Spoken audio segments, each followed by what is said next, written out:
Yes. Remember this. I will build a great, great wall on our southern border, and I will have Mexico pay for that wall. Mark my words. Well, it's now this. The wall will come later. We're right now renovating large sections of wall, massive sections, making it brand new. We're doing a lot of renovation. We're building 4 different samples of the wall to see which one we're going to choose. And the wall is going to be built. It'll be funded a little bit later. Well, that is quite a shift. It's like you went from this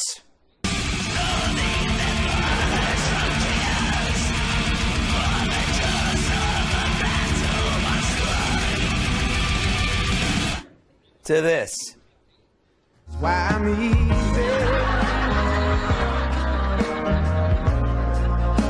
I'm easy like Sunday morning.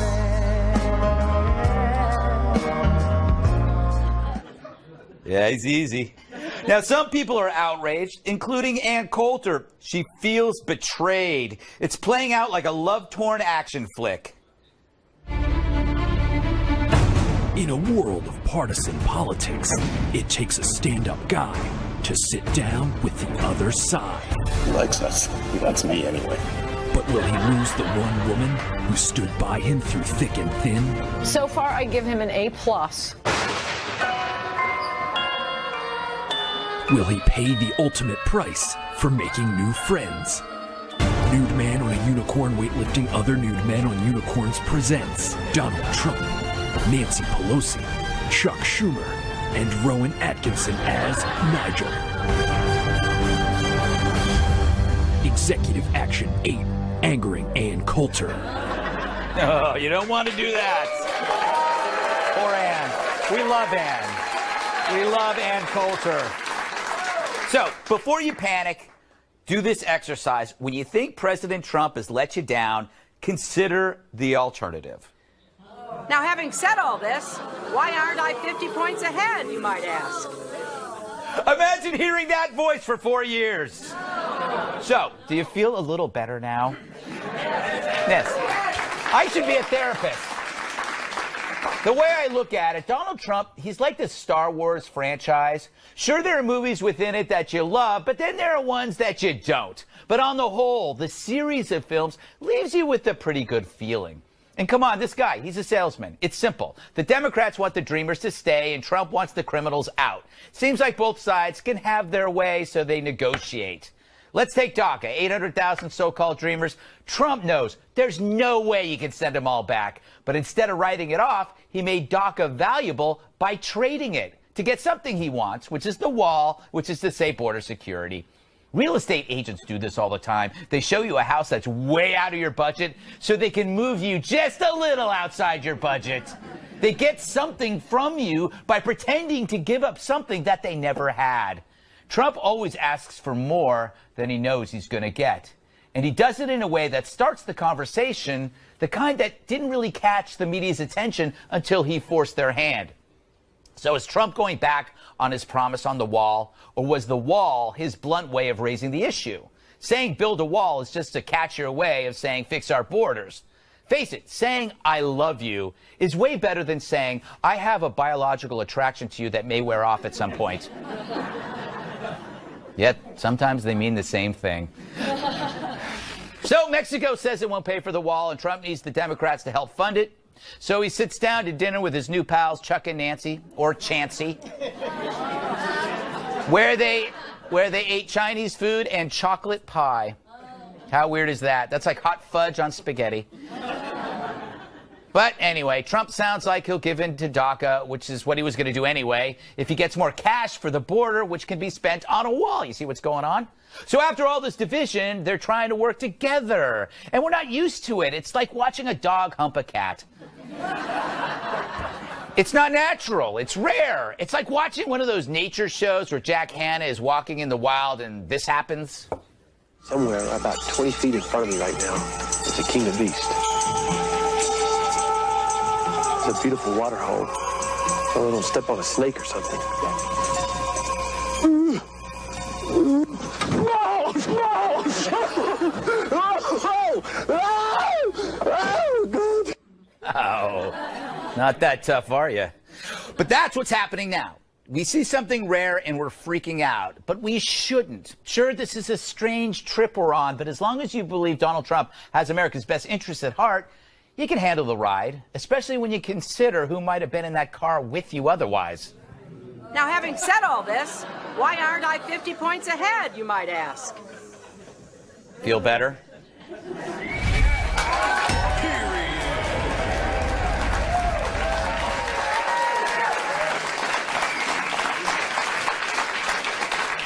Yeah, that was pretty good.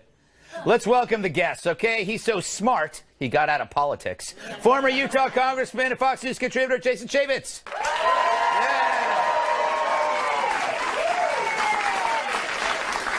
His wit is drier than the back of an old stamp. Writer and comedian Joe DeVito.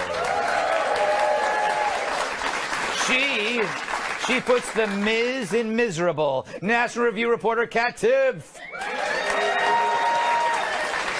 And a blimp is his pillow. Former bodyguard, my massive sidekick, Tyrus. All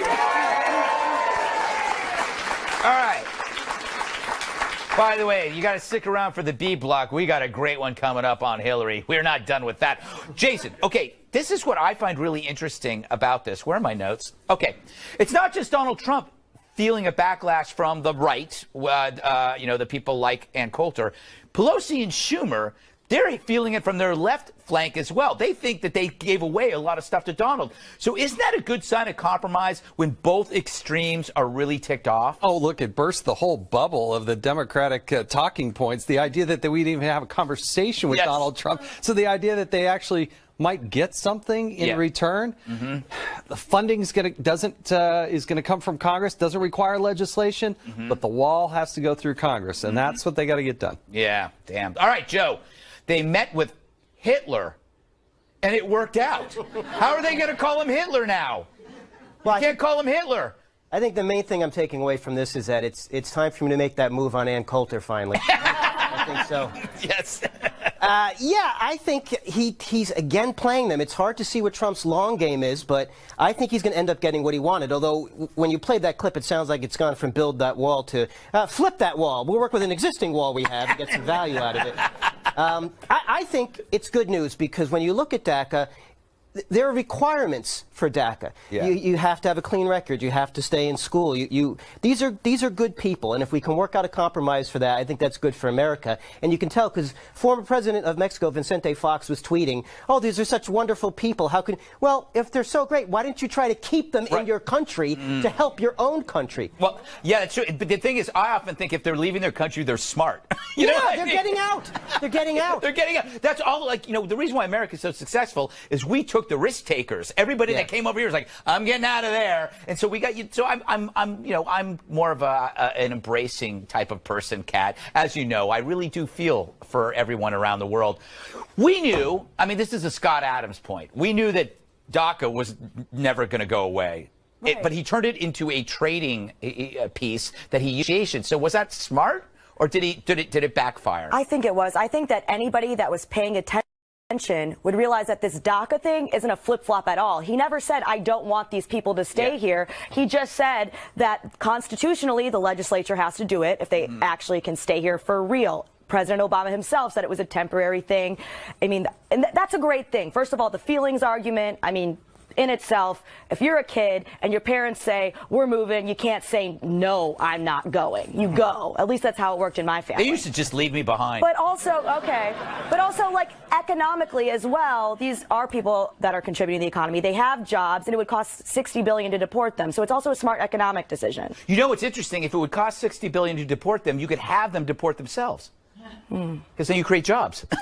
Anyway, that made absolutely no sense. I don't think that's how that works. Yeah, it could. No, half could deport the other. So you create jobs for 400,000. Fight them? What? You're going to pit fight them, losers deported? That was in the next segment. Now, Tyrus, could President Trump actually be the strangest uniter in U.S. history? Well, I don't know if he's the strangest uniter, but he took a page out of the dating book.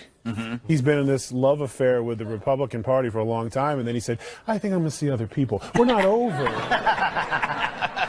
I'm just gonna have dinner with them. And then on Twitter, they had chocolate cake. We have chocolate cake. So I think this is not so much as the deal. He gets it. He knows that DACA, those people, it's a good thing for them to stay. And his base is like, no, we said everybody got to go. But on Olsen, this is what it is. This is, to me, his first real test as president, is that he's going to have to lead in that gray area. And when you're leading and this is why he's in that leadership role, it's not always going to be the way you planned it. What he said on the campaign trail, in a perfect world, that's what he wanted that's his base, that's what they wanted. But in the really real world, where there's every time a president makes a decision, good or bad, somebody's always hurt. Yeah. There's no, whenever he signs something, somebody's going to lose something. Right. And you just hope that it's the majority. It's a tough call. So he's looked at the field. He saw, like, hey, this DACA thing, it's not really what I campaigned about, but it's the right thing to do. Yeah, he's showing real leadership. And at the same time, sticking it to the Republican Party, who dragged their feet to get things done. Yeah, so he hit everybody. That was well done. You know, I'm troubled by the whole dinner with Chuck and Nancy without drinking, because